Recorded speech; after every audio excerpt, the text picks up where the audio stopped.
San Pedro. Si San Pedro na ang lugar ito ay isang mangisda mula sa Bethsaida at kapatid ni Andres. Tinawag siyang prinsipe ng mga apostol. Iniyan siya ng ating Panginoon upang maging pinuno o papa ng ating simbahan.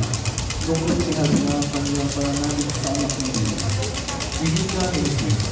Ibibigay ko sa iyo ang mga susi ng kakalanan ng langit. Ang ipagbawal mo sa lima na pagbabawal sa langit. At ang ipagtulong mo sa lima na ipagtulong sa langit. Sa pagtulong mo sa Kristo at pagtulong ng pinagawa ng Panginoon, ngayon ay hindi na kapatawalan. Ang imahe ni San Pedro ay nasa pangalaga ng nagilong ng nato at pinagdalisay gayon at pamilya. Ito ay susundan ng SPPC ng Tungkol Properties. San Pedro Apostol, panalangin mo kami. San Felipe. Si Felipe ay isang disipulo mula sa Bethsaida at parating ikalima sa lista ng mga apostol at isa sa mga unang tinawag ng Panginoon. Siya ang nagkayat ni Bartolome upang maging alagad ng Panginoon. Pangalan niya ay Griego, kaya siya ang magitan ng mga ito nung nais na makausap si Jesucristo. Noong tinanong niya si Jesus na ipakita ang kapangyarihan ng Diyos Ama, ay sinagot siya na ang sino mang makakita sa Ama ay nakakita na rin sa Ama. Ang imahe ni San Felipe ay nasa pangangalaga nila Ginoong Dionisio at Ginang Rosa ni Felipe at pamilya. Ito ay susundan ng SPPC ng Horacio de la Costa. San Felipe Apostol, panalangin mo kami. San Andres. Si Andres ay kapatid ni Pedro. Noong amang islang taga-Bethsaida sa Dagat ng Galilea, mga lagad na kaunahang tinawag ng Panginoon. Nang makilala ni San Andres ang tunay na Mesiyas o Kristo, ay kanyang ibinalita kay Simon Pedro at dinala siya kay Jesus.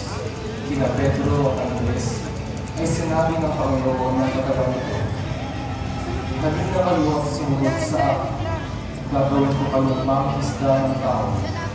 Siya ang nagtakbo sa babang pinagkaya ng isda at tinapay sa pagkakakain ng Panginoon sa 5,000 kakain. Ang imahe ni San Andres ay nasa pangalaga ni Ginoong JC Gandolia at pamilya. Ito ay susundan ng SPPC ng Graceville Forum. San Andres, panalangin. San Bartolome. Si Bartolome ay mula sa bayan ng Cana. Siya ay tinawag ni Daniel na ang kahulay binigay ng Diyos. Hinigaya siya ni Felipe para maging alagad din ng Panginoon. Siya ay tinawag ng Panginoong Jesus na hindi mandaraya. Nang makita ng apostol si Jesus, ay agad niyang sinabi, "Ikaw ang anak ng Diyos, ang hari ng Israel." Ang imahe ni San Bartolome ay nasa pangangalaga ng Ginoong Gracie Cantoria at pamilya. Ito ay susundan ng SPPC ng Hacienda Caritas. San Bartolome, ipanalangin mo kami.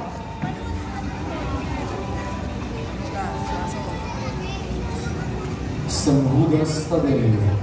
Si Judas Tadeo ay anak ni Cleopas. Siya rin ang tanong kay Kristo sa huling na bulan kung bakit sa kanila lamang nagpakita ang Panginoon at hindi sa mundo. Sagot ng Panginoon, "Ang sino mang magmahal sa akin ay susunod sa aking aral." Ang imahe ni San Judas Tadeo ay nasa pangalaga ni Ginoong Pedro at ginanggan ng Panginoon at pamilya. Ito ay susundan ng SPPC ng Dawat Kalinga at Pexumi. San Judas Tadeo, ipanalangin mo kami. Santo Tomas Apostol. Si Santo Tomas ay isang matapat na alagad ng ating Panginoong Jesucristo. Siya ay kilala sa kanyang pagiging mapagduda, ngunit higit pa rito sa kanyang tunay na pananampalataya. Nang makita ang muling nabuhay na Panginoon, buong puso niyang ipinahayag, "Panginoon ko at Diyos ko." Ang imahe ni Santo Tomas ay nasa pangangalaga ni Ginoong Miguel Keri at pamilya. Ito ay susundan ng SPPC ng Tower Grotto. Santo Tomas Apostol, manalangin mo kami. San Jose Arimatea. Si San Jose Arimatea ay isang mabuti at matuwid na kagawad ng Sinedrio. Siya ay kabilang sa mga naghihintay sa paghahari ng Diyos.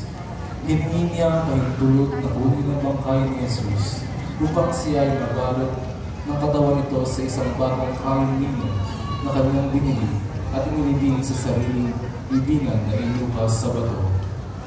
Ang imahe ni San Jose Arimatea ay nasa pangalaga ni Ginoong J.C. Cantoria at pamilya.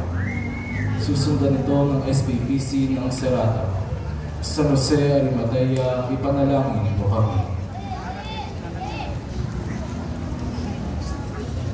Ang pagbibinyag kay Jesus sa Ilog Jordan.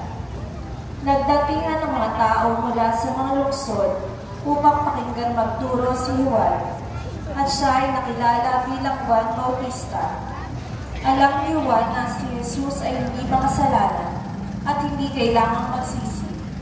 Ngunit ninais ni Jesus na magpabinyag kay Juan bilang pagsunod sa kalooban ng Diyos. Pag-ahon ni Jesus mula sa tubig ay sumakanya ang Espiritu Santo. Nagsalita ang Diyos mula sa langit na nagsasabi, "Ito ang sinisinta kong anak, na siya kong lubos na kinalulugan." Ang imahe ng pagbibinyag kay Jesus sa Ilog Jordan ay nasa pangangalaga ng Inang Ludiong at pamilya.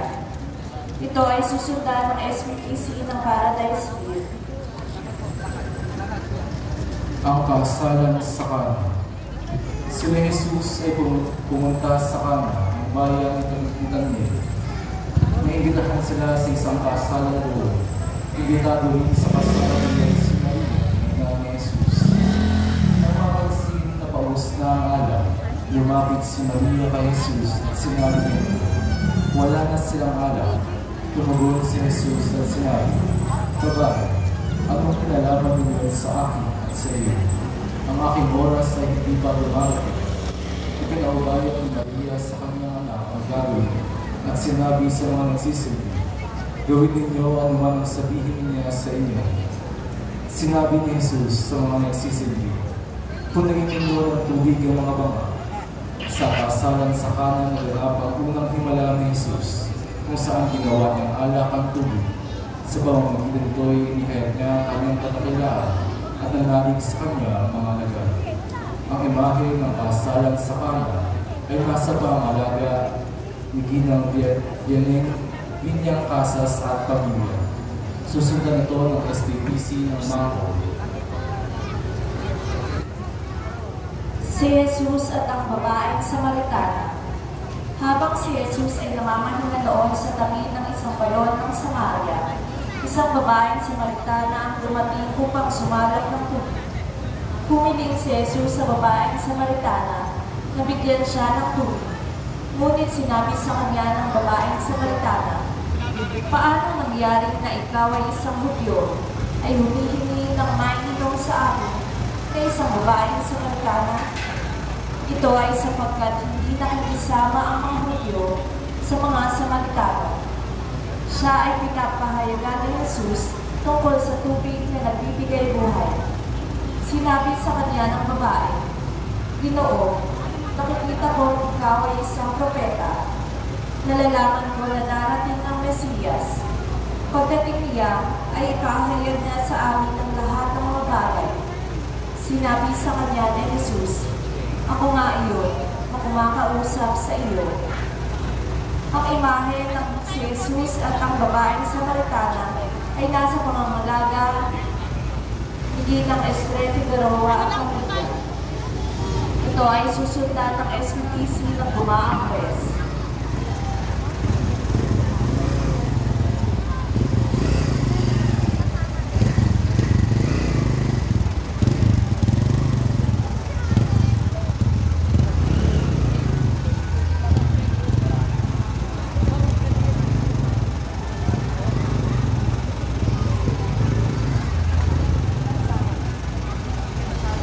Lahong ka. Jesus sa Jerusalem. Nang siya at ang kanyang mga alagad ay malapit na sa lungsod ng Jerusalem, nagputos sila sa kanila.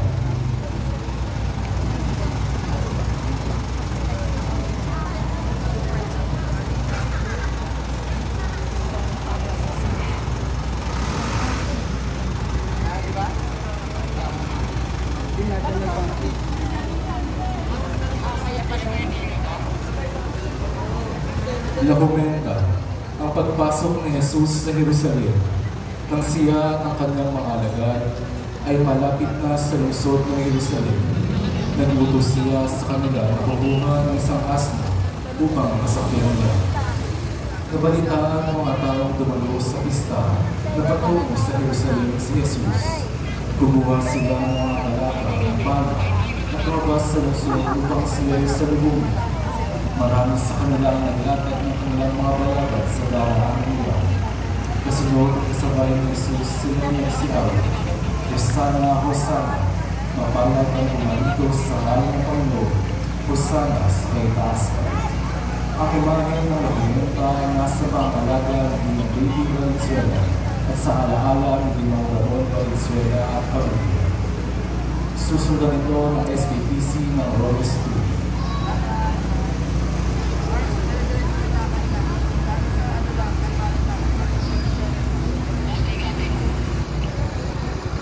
Ang huling hapunan. Dumating ang pista ng tinapay na walang levadura. Tinutusan ni Jesus sina Pedro at Juan upang ihanda ang unang pampaswa. Samantalang sila'y kumakain, lumangkot ang tinapay si Jesus at matapos magpasalamat sa Diyos, kanyang pinagtira-piraso at ibigay sa mga alagad. Kunin ninyo ito at kanin ito ang aking katawan, ika niya. Hinawakan niya ang sarong, nagpasalamat sa Diyos at ibigay sa kanila. Uminom kayong lahat nito, sapagkat ito ang aking dugo na mabubuhos dahil sa marami, sa ikapagpapatawad ng mga kasalanan. Sa hapunan din iyon ay hinugasan ni Jesus sa mga paa ng mga apostol. Ang imahe ng huling hapunan ay nasa pangangalaga hindi ng Baby Valenzuela at sa alaala ng Limang Ramon Valenzuela at Pamilya. Ito ay susundan ng SBPC ng San Isidro.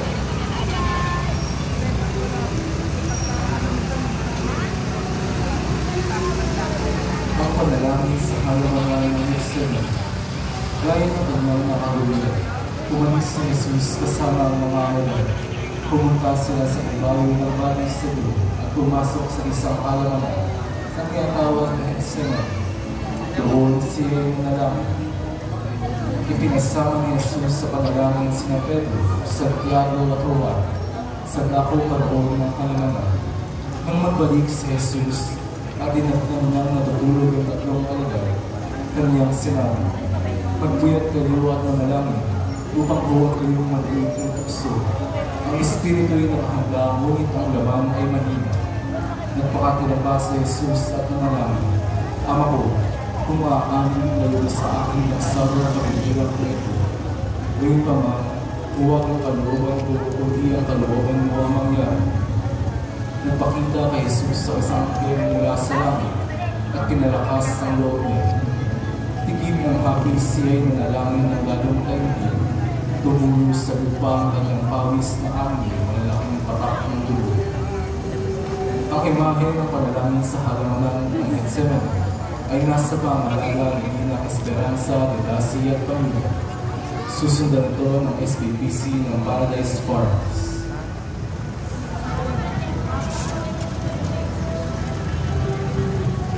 Paghagpas kay Jesus sa haligi ni bato, nagsigawan ang mga taong bayan sa patio. Galit na hiningi kay Poncio Pilato ang paghatol ng kamatayan kay Jesus. Hindi naniniwala si Pilato sa mga paratang kay Jesus, ngunit kailangan pagbigyan ng galit ng taong bayan. Dinala si Jesus ng mga kawal sa harap ng mga ito at itinampo sa haliging bato. Doon siya ay nagupit ng walang awa. Binuhos nila ang kanilang galit kay Jesus Pinagupit nila si Jesus ng 39 na beses. Bumuluwang ang kanyang dugo at napuno ng latay ang kanyang buong katawan. Ang imahe ito ng pagkampas kay Jesus sa haligi pato ay nasa pangangalaga ni Brother Raven Ganancial. Ito ay susundan ng SBPC ng Robes. Ang pagbabasa ng krus ni Jesus, Nuestro Padre Jesus Nazareno. Sa daan tungo sa Kalbaryo, si Jesus ay hanila at pinaglakan habang pasan-pasan niya ang mabigat na krus. Pinalagkat siya sa gitna ng Jerusalem. Hindi magkamayaw sa pagsigaw at paglibak sa dugo ang katawan ni Jesus ng taong bayan. Ilang ulit siyang nalapa at nagpasipasok sa lupa dahil sa matinding hirap.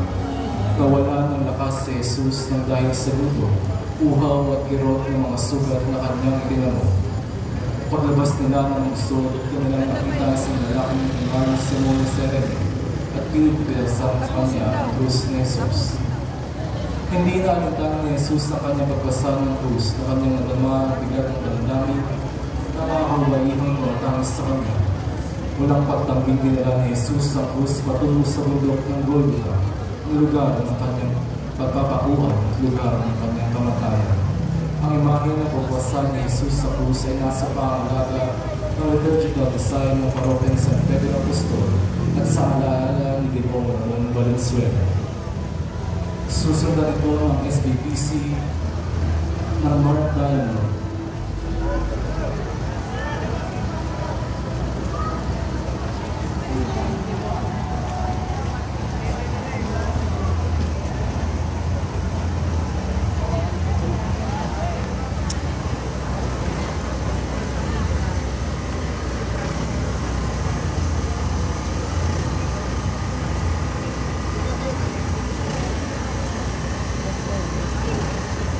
Si Jesus sa Kalbaryo.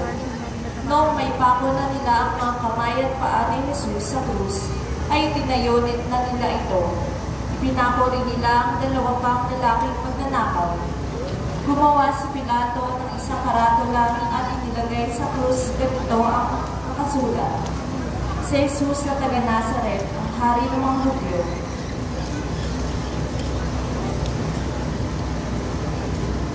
Nakatayo sa tabi ng krus ni Jesus ang kanyang ina at ang kapatid nitong babae, si Maria na asawa ni Cleopas, at si Maria Magdalena, nga raw din si Apostol San Juan.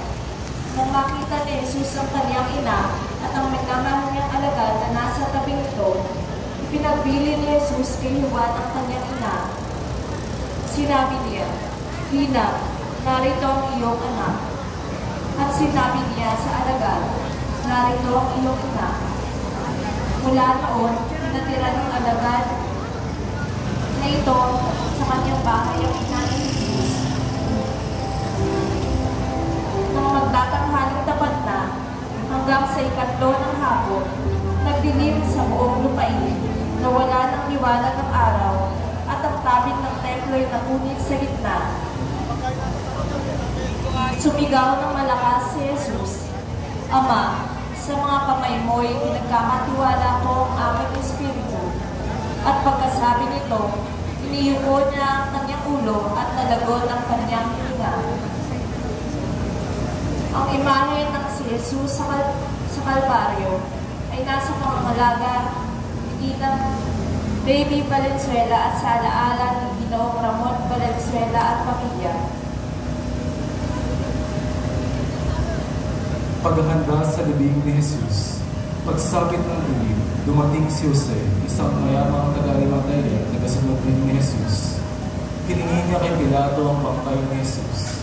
Nang mabuhay na ang bangkay, nilagay niya ito, nilagyan niya ito ng pabango at binalot ng kalumina, ayon sa kaugalingan ng mga Hudyo. Ang imahe ng paghahanda sa libing ni Jesus ay nasa pangalaga ni Ginang Baby Valenzuela at sa alaala ng Ginoong Ramon Valenzuela at kami. Santa Cruz. Ang Santa Cruz ang tanda ng dakilang pagmamahal ni Kristo sa sanlibutan. Ang krus na sa kanyang mga balikat ay pinasan patungo sa Kalbaryo. at siyang pangunahing saksi sa kanyang kamatayan. Ang krus na kataming-taming tanda ng pagtubos sa sala ng sangkatauhan. Ang imahe ng Santa Cruz ay nasa pangangalaga ni Ginang Flaviana Bagsikat Pamilya.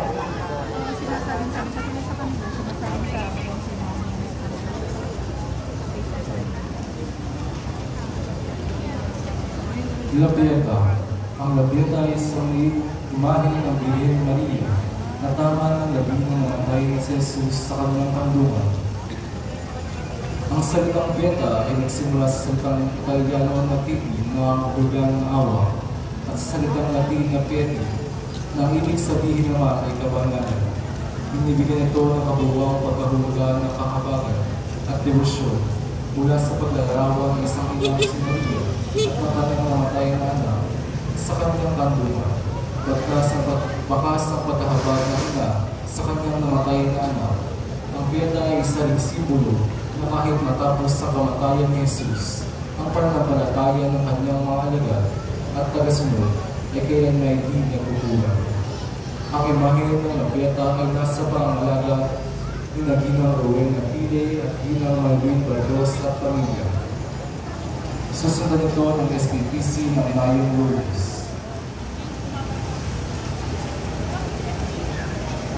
Santa Juana de Cusa. Si Juana ay may bahay ni Cusa, nakatiwala ni Herodes Antipas, ang tetrarca ng Galilea.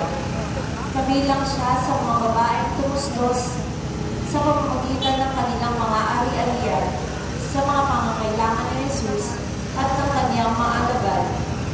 Sa pangkat ng mga babaeng binanggit, siya lamang ang binuboy na may asawa at kabilang sa mataas na antas ng lipunan.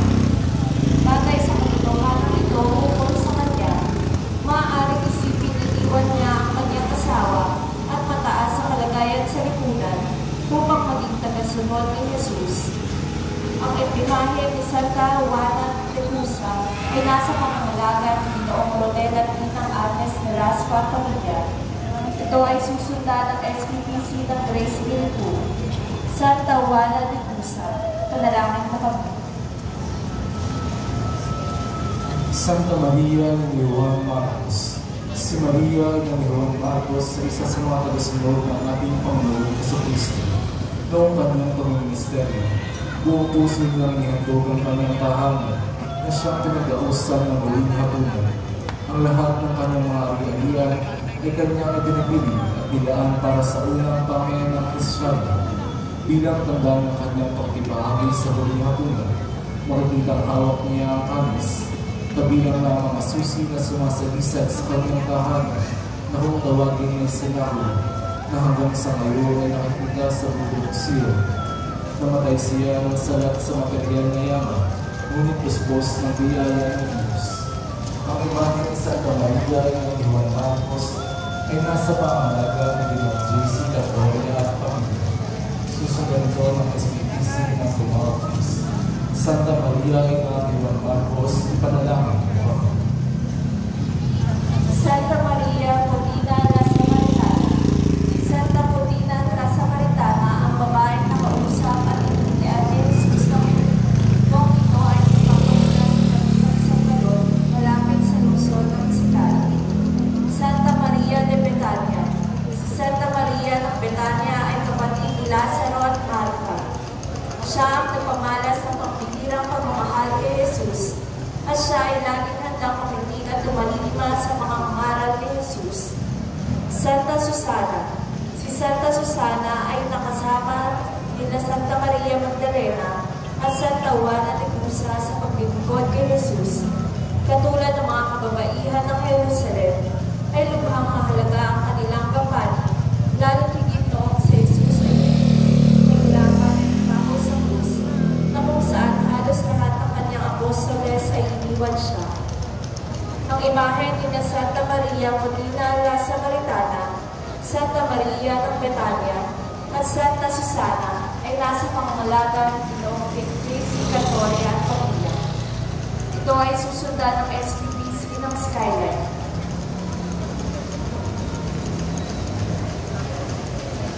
Santa Veronica.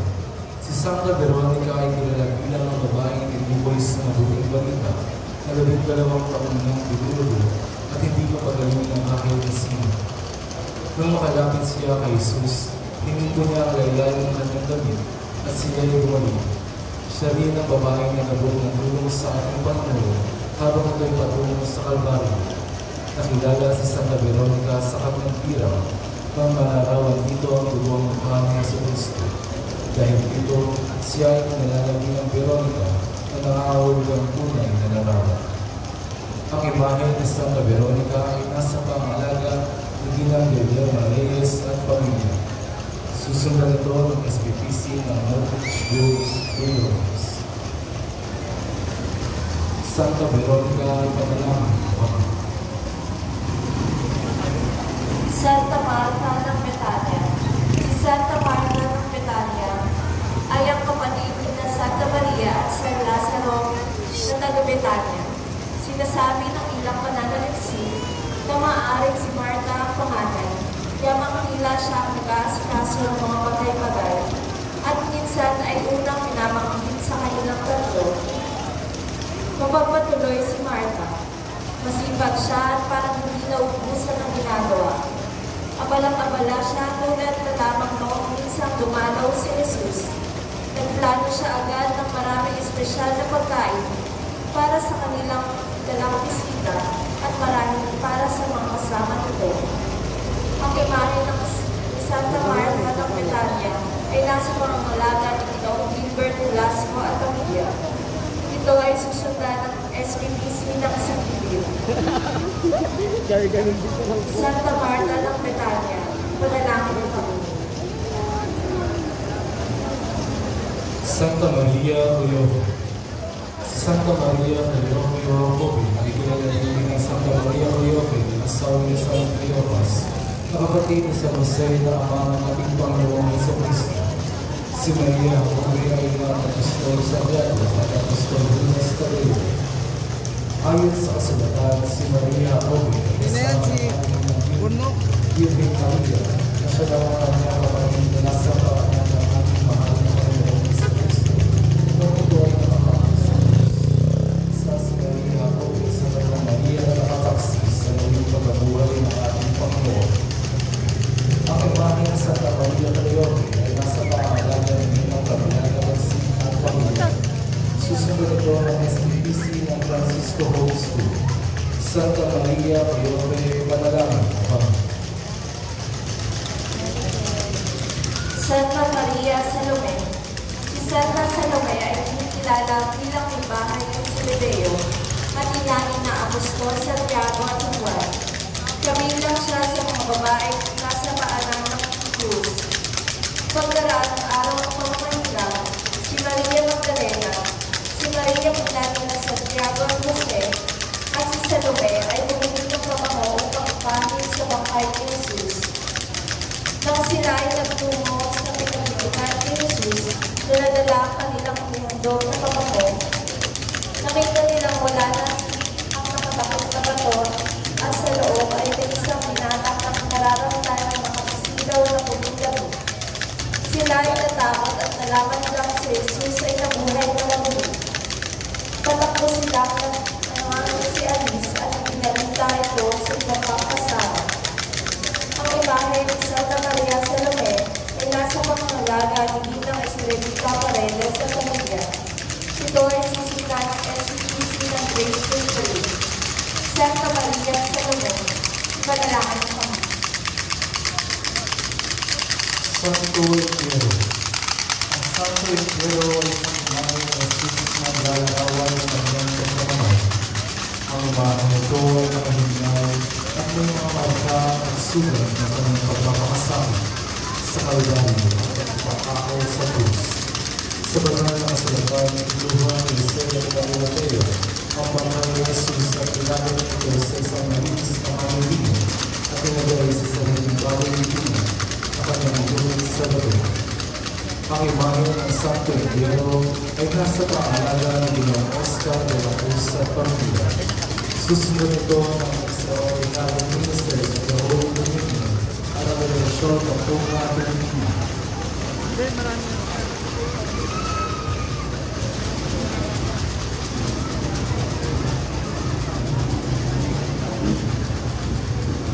Santa Maria Magdalena.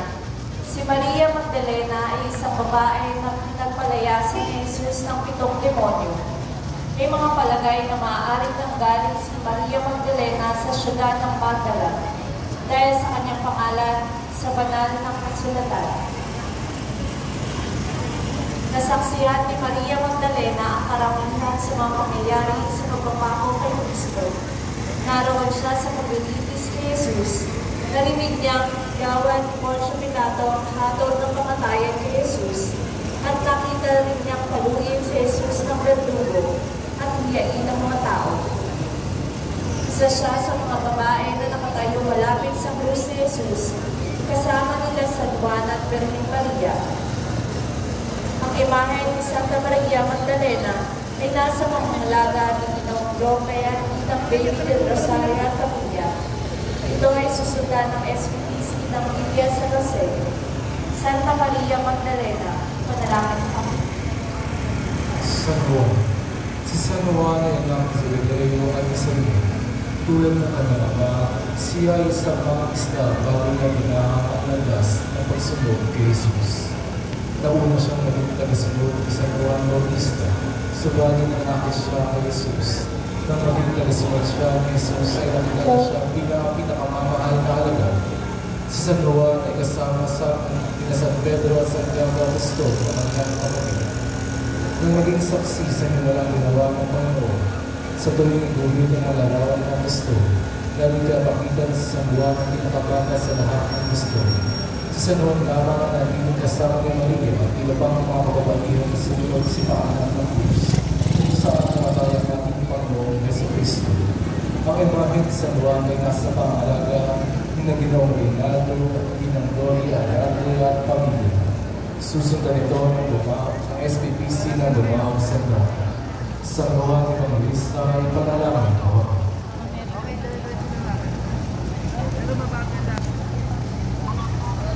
Mater Dolorosa. Ang inang tulo ng paghati at dalangkati dahil sa sinapit ng kanyang anak na pinahirapan at pinatay. Ang puso niya ay pawang pinarakan ng 7 punyan. Ang imahe ng Mater Dolorosa ay nasa pangangalaga ni Ginoong Gilbert Velasco at Pamilya. Ito ay susundan ng mga mananampalataya. Mater Dolorosa, ipanalangin